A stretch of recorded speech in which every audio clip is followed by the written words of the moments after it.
Hola, soy el congresista Francisco Kiko Canseco del Distrito 23 de Texas. En un gobierno, el partido de oposición tiene varias responsabilidades.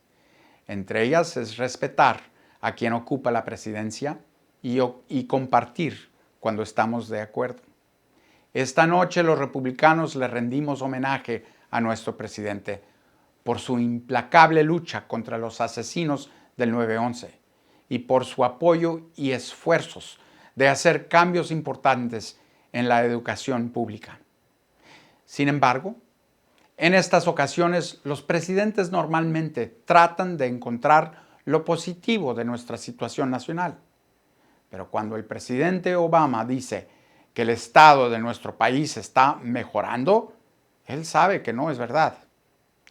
El presidente obviamente no causó la crisis económica, pero fue elegido bajo la promesa de arreglarla. Nosotros sabemos que durante los últimos 3 años él no ha cumplido con su promesa, la ha empeorado.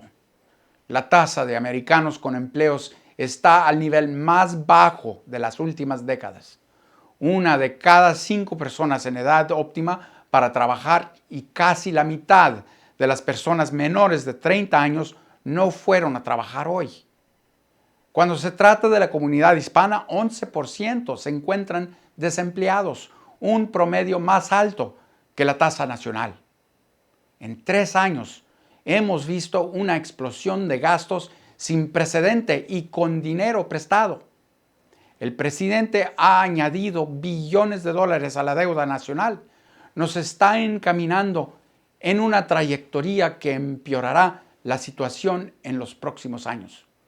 1 de cada 4 dólares en la economía es gastado por el gobierno federal y él mismo pide prestado 1 de cada 3 dólares que gasta. Ninguna nación, ninguna entidad, sea grande o pequeña, pública o privada, puede prosperar o sobrevivir con una deuda tan enorme como la nuestra. No podemos permitir que nuestros hijos tengan un futuro menos prometedor que el de sus padres.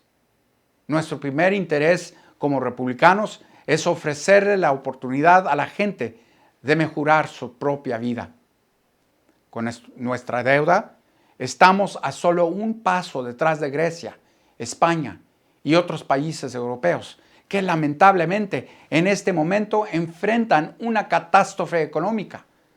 Pero el tiempo se está acabando para evitar la mala fortuna que otros grandes países han sufrido. Hay diferentes soluciones para lograr un Estados Unidos de promesa y una nación capaz de pagar sus deudas y proteger a los más vulnerables. Todas empiezan en el mismo lugar. La única vía para ayudar a los que aún sufren y la única salida de la deuda irresponsable es una economía privada que empieza a crecer y crear trabajos verdaderos a un paso más apresurado. Al contrario del tono despectivo del presidente sobre los que trabajan en negocios, el logro de ser empresario es uno de los más nobles del ser humano. Afortunadamente, en mi estado de Texas existe un reconocimiento de lo positivo que son las empresas, y esto ha creado uno de los mejores ambientes en nuestro país que permite el crecimiento empresarial. Nuestra filosofía es sencilla: evitar intrusiones gubernamentales y asegurar que los trabajadores se queden con más de su propio dinero. La política que ahoga el desarrollo de la energía doméstica y cancela un oleoducto totalmente seguro que ofrecería empleo a miles de personas o que aumenta la cuenta de utilidades para el consumidor y no tiene mejoramiento en la salud humana ni la temperatura global, es una política en favor a la pobreza. Debemos enfocarnos en desarrollar empleos en el sector privado. También necesitamos un sistema de impuestos sencillo, un alto a las regulaciones sin sentido, que malgastan dólares que podrían ser utilizados para generar empleos.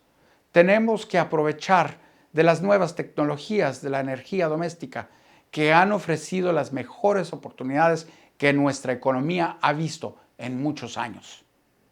Sin embargo, estos no son los únicos retos que enfrentamos. Tenemos que unirnos para salvar la red de seguridad.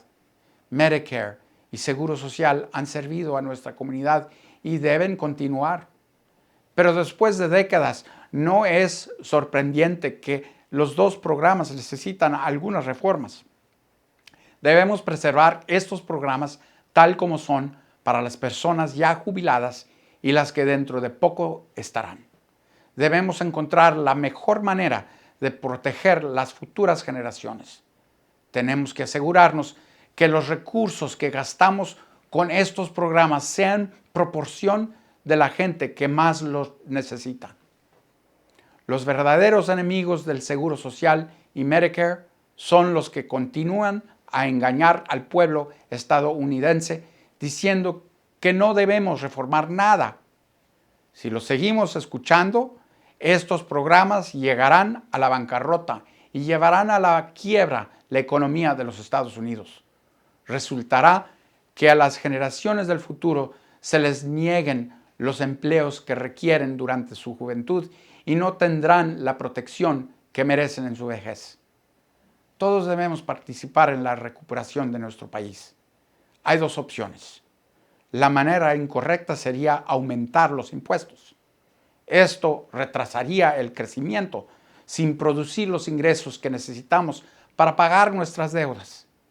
La mejor solución es dejar de proveer beneficios a los que no les falta y no ofrecer tantas preferencias que no hacen nada para fomentar desarrollo.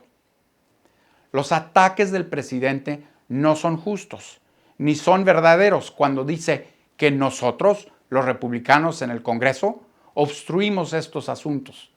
Nosotros hemos aprobado y ofrecido proyectos de ley para reducir la dependencia de préstamos, reformar programas sociales como Medicare y Seguro Social y estimular la creación de nuevos empleos solamente para que una y otra vez sean rechazados por el presidente y sus aliados en el Senado. No hay un aspecto más triste de la presidencia de Obama que los esfuerzos constantes de dividirnos, de favorecer a algunos americanos mientras castigar a otros. Tal como en momentos de una amenaza nacional, todos nos encontramos en la misma situación. Si nos dejamos llevar por nuestras deudas inmensas, todos sufriremos. No importa nuestro ingreso, raza, sexo o cualquier otra categoría. Si no logramos cambiar la política a favor del empleo y crecimiento, no habrá suficientes ingresos para mantener la red de seguridad, la defensa nacional o nuestro gobierno. Existe un gran desacuerdo en el ambiente de nuestro país. Y no es sobre la economía ni la política, sino se trata de nuestra libertad. En palabra y hecho, el presidente y todos sus aliados nos dicen que simplemente no podemos dirigirnos en este mundo tan complicado y peligroso sin su protección. Y simplemente ellos creen que no podemos tomar nuestras propias decisiones. El 2012 es el año en el cual demostramos a los que dudan de nosotros que están muy equivocados. Será el año que nos encaminamos no solo a evitar la bancarrota nacional, sino también decirle a una nueva generación que los Estados Unidos sigue siendo la tierra de la oportunidad. Los republicanos hablarán por aquellos que creen en la dignidad y capacidad del ciudadano común. Los que creen en un gobierno que está establecido para servir a la gente en vez de dictarles cómo vivir, y también que confíe suficientemente en los estadounidenses para decirles la verdad acerca de nuestra posición precaria y presentarles un propósito de cambio detallado y creíble. Avanzaremos nuestras sugerencias positivas con confianza, porque sabemos que los estadounidenses llevan la libertad en la sangre. Los republicanos en el 2012 les damos la bienvenida a todos nuestros compatriotas a una etapa de renovación que cumpla con el sueño americano y reluzca nuestra ciudad en lo más alto de la cumbre. Muchas gracias y buenas noches.